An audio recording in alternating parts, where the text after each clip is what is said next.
E aí, como vocês estão? Quero compartilhar hoje com vocês uma breve devocional sobre um tema que tem falado bastante comigo, principalmente nesse período de distanciamento social que a gente tem vivido.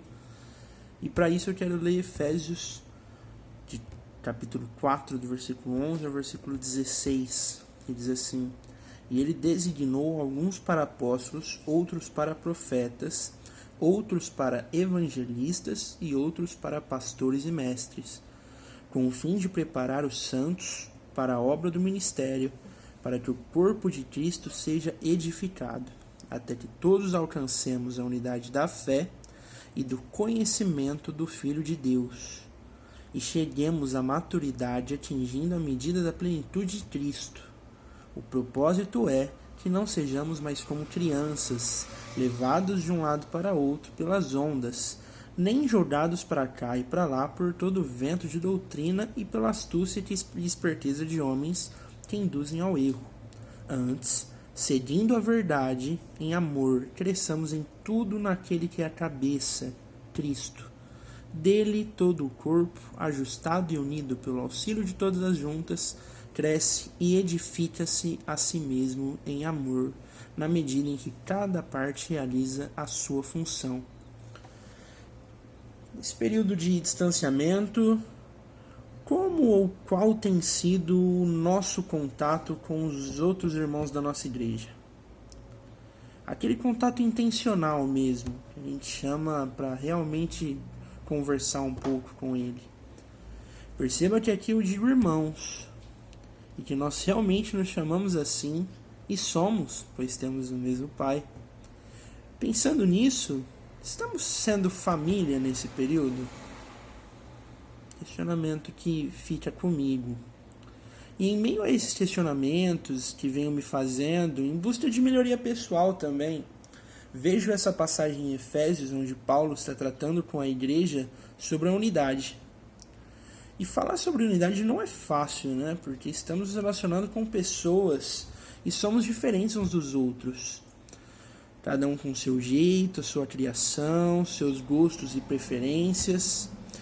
E unir todas essas diferenças fica ainda mais complicado quando nós não estamos caminhando em direção a sermos parecidos com Cristo. Quando não renunciamos à nossa vontade. Mas é claro que também tem coisa boa em meio a tudo isso. E é exatamente aquilo que deixa as coisas difíceis também. As nossas diferenças. Juntos, elas nos fazem ainda mais fortes do que já somos.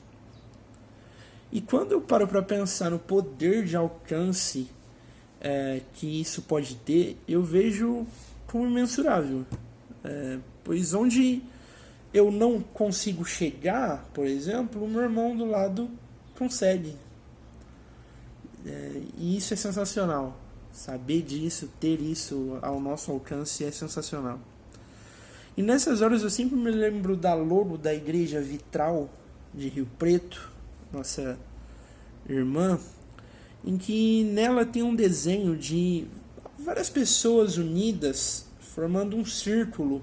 Aquelas pessoinhas de gravetinhos assim mesmo, sabe?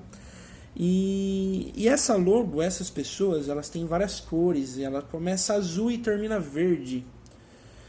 E quando eu me deparei com o significado disso, eu achei genial. Genial. As sacadas dos nossos irmãos. As cores da logo são diferentes porque as pessoas são diferentes.